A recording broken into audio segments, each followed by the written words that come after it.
Good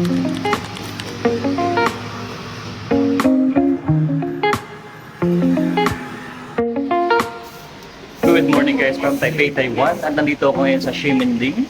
17 degrees ang temperature at naka-t-shirt lang tayo. And as promised guys, i-share ko sa inyo yung hotel na pinagstayan namin dito.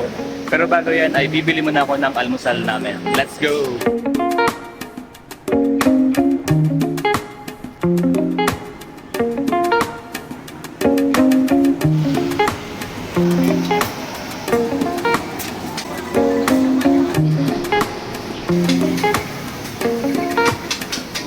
Guys, nasa Yonghe soy milk ako at jump pack ang pila. So sana makabili agad ako kasi iti-take out ko lang and then sa hotel na namin kakainin yun.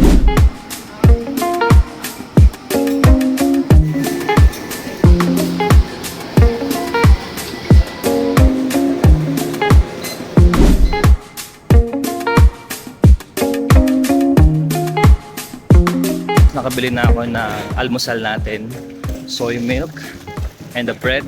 Tapos balik na tayo ng hotel, doon na namin kakainin. Bago pumasok ng hotel, pakita ko muna sa inyo yung labas para may idea kayo ng location nito. So ito siya guys, ayan yung Ximin Station Exit 6. Ayan, nakita nyo yung rainbow. Marami nagpipicture. So yung hotel ay makita dito. So paglabas nyo sa Exit 6, diretso lang kayo dito. Makita nyo yung Watsons. Ayan. Tapos nyan, maraming entrance yung hotel actually. Ayan, makita nyo na agad. Ayan, Tomorrow Hotel. So ayan. So may entrance dyan sa harap. Meron din banda dito sa may gilid. Tapos sa may likod dito meron ding entrance. So pasok tayo guys.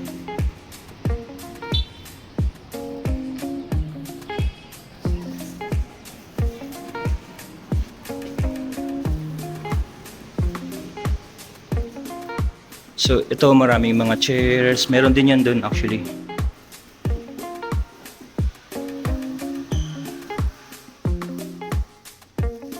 Yan, pwede kang tumambay. Diyan kami kumakain. Tapos andun yung reception.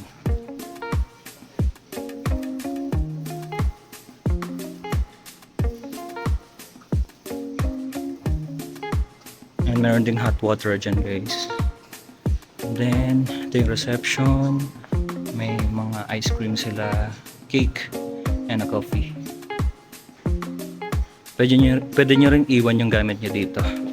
For example, maaga kayo dumating, iwan yung gamit nyo dito. Okay? Akit na tayo sa room.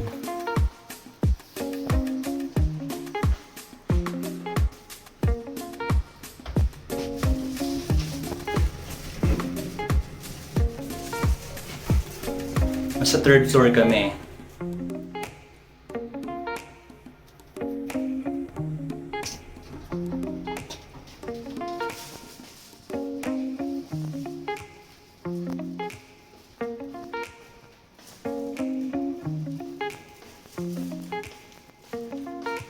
Wala akong susi.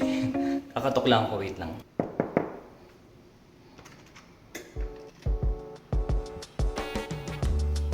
Ito yung CR guys. Toothbrush, toothpaste, tapos may towel siya.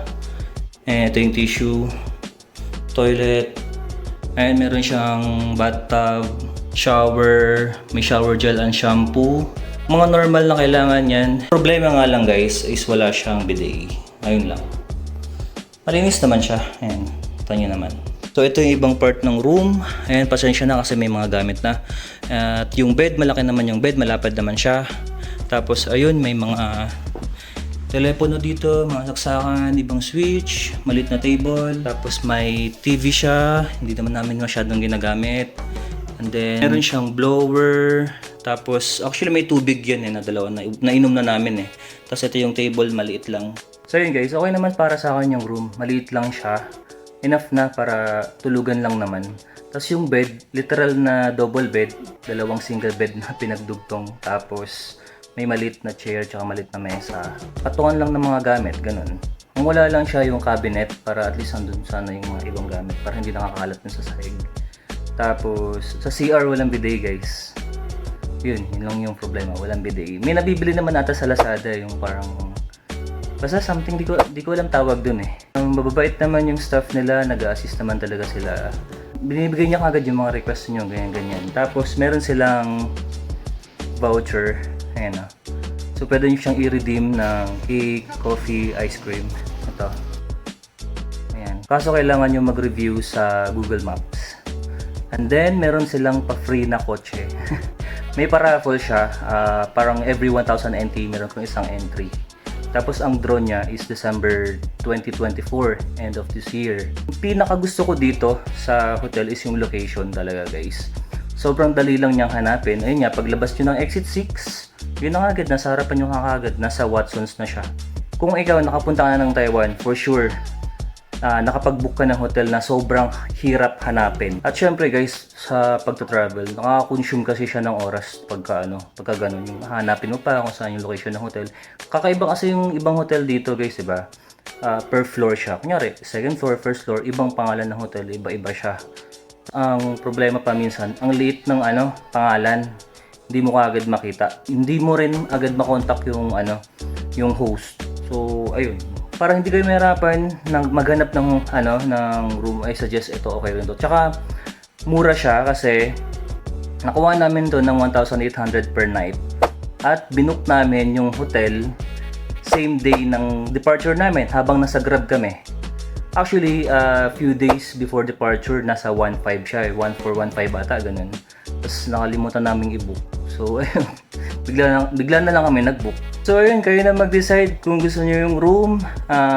Sa ibang nakapag-stay na dito, i-comment nyo na lang kung okay ba to or hindi, para alam din ng iba na manonood nito and para may idea rin sila. Again, this is Timon. Maraming salamat. Peace out.